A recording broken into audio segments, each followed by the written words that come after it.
Coming up on today's show, we're going to react to an ESPN article that had two free agent pass rushers linked to your Atlanta Falcons. So welcome into Falcons Today by Chat Sports. Matthew Peterson here. Appreciate you tuning in for our reaction to what was an ESPN article that had the top 50 free agents with the best team fit. And not one, but two players were linked to Atlanta. So let's get into it, starting with the first player, which was linebacker Devin White. A familiar face, of course, has spent the last 5 years in the NFC South with the Tampa Bay Buccaneers. Now, before I give you my spin on this whole thing, let's go right to the horse's mouth and let's see what Matt Bowen from ESPN had to say.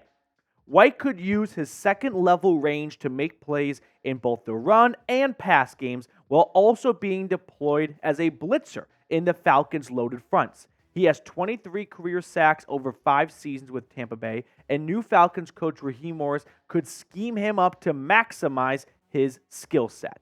Now, when I saw this, my first initial reaction was, they don't need an inside linebacker. The Falcons have needs, don't get me wrong. And I was a little happy that we can kind of not talk about Kirk Cousins or Justin Fields, but they are good at inside linebacker. Actually, this might be the one spot where Atlanta's got too many good players because Kaden, Ellis, Nate Lamman, and Troy Anderson are all starting caliber players, and they only have 2 spots available. I don't see the fit in Atlanta's lineup. To me, it just doesn't seem like a great destination for Devin White, since there is not a vacant, clear, and obvious opening at the inside linebacker position. Now, Nate Lamman is an exclusive rights free agent, which means Atlanta can make him an offer, and he can either accept it or go play in Canadian Football League.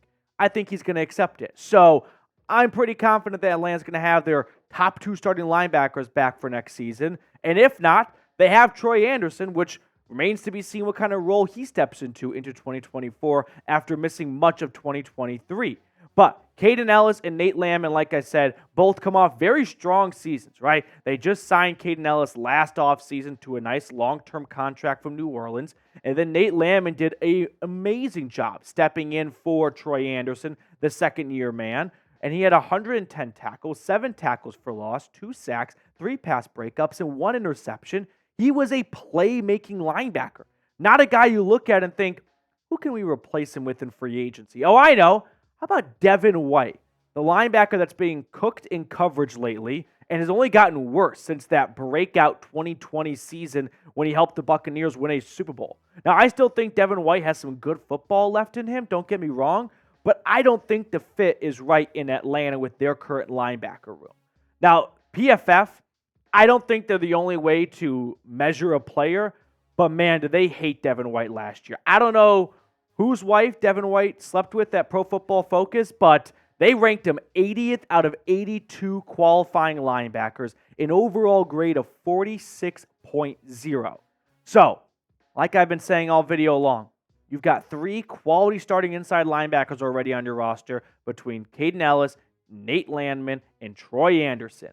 And I'm not going to even look at what it would cost to sign Devin White because I'll just stop Mr. Bowen right there and say, this is just not a good position fit for the Falcons. Yes, I do see where he comes from about Raheem Morris wanting to bring some blitzers, and Devin White has certainly shown that he can rush the passer. And maybe there is a slim chance that Raheem Morris looks at Nate Lamman and Troy Anderson and thinks, these aren't the type of linebackers I want in my system.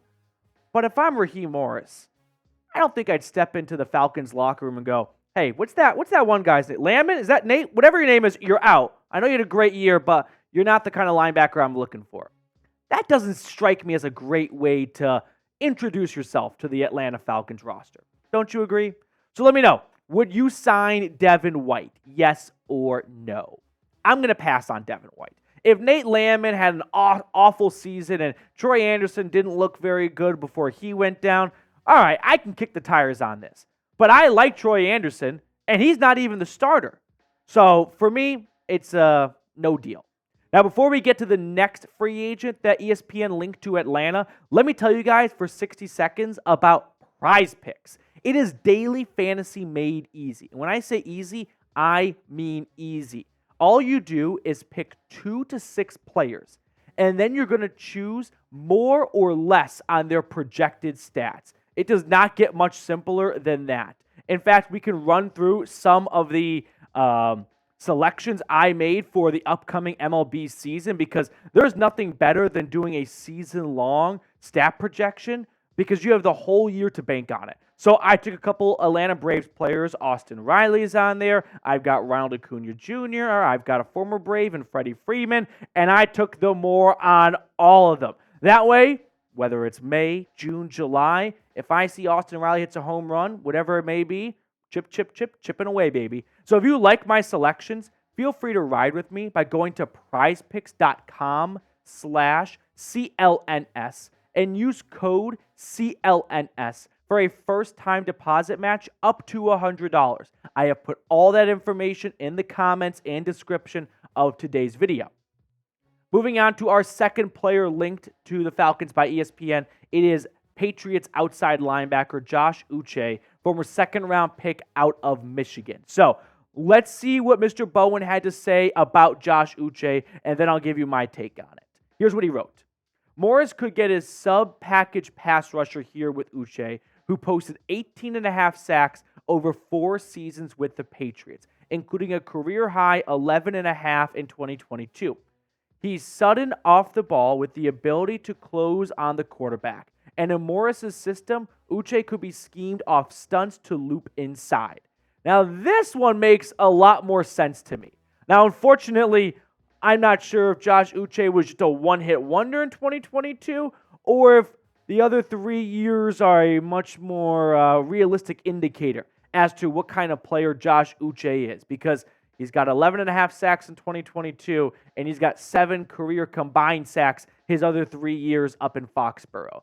But whether or not he gets to 11.5 sacks, I think this type of signing would make a lot more sense for Atlanta. They're good at inside linebacker, but they need some help pressuring the quarterback off the edge, right? You look at their linebacker depth chart, and now look at the faces on the ends. You've got Arnold Ebiketie, who took a good step forward in year 2, but Bud Dupree, he's going to be a free agent. Not sure they're going to bring him back. Lorenzo Carter is a big-time cut candidate after he was more or less, I wouldn't say benched, that's a bit harsh, but no, I'll just say he was pretty much benched at the end of 2023, and he's going to be on the books for some money, and I could see Atlanta moving on from him to save some cap space. So they've got to revamp their outside linebacker room yet again. And Josh Uche, this seems like a much more logical free agent target for the Falcons. Now, Spotrac comes out with contract projections for some of the marquee free agents.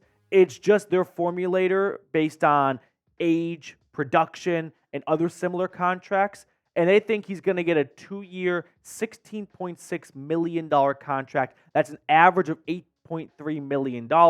And that has him ranked 20th amongst all outside linebackers. So let me know which player you would like to see the Falcons sign.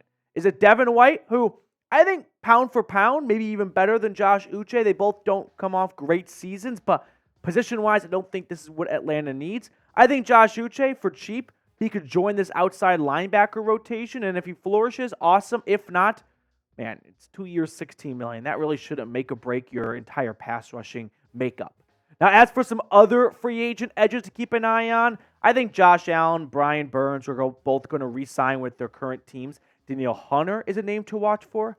I've heard some rumors that Bryce Huff could get franchise tagged by the New York Jets. Chase Young is likely to hit the open market. Jonathan Grenard, I know the Texans are going to work hard to bring him back, and they could tag him if they do not. Darius Smith and Jadeveon Clowney, 2 older free agent edge rushers that could come in and similar to Bud Dupree, maybe kind of a one-hit wonder type of season. And then Leonard Floyd with the Bills, keep an eye on him. He played under Raheem Morris in LA when they won a Super Bowl.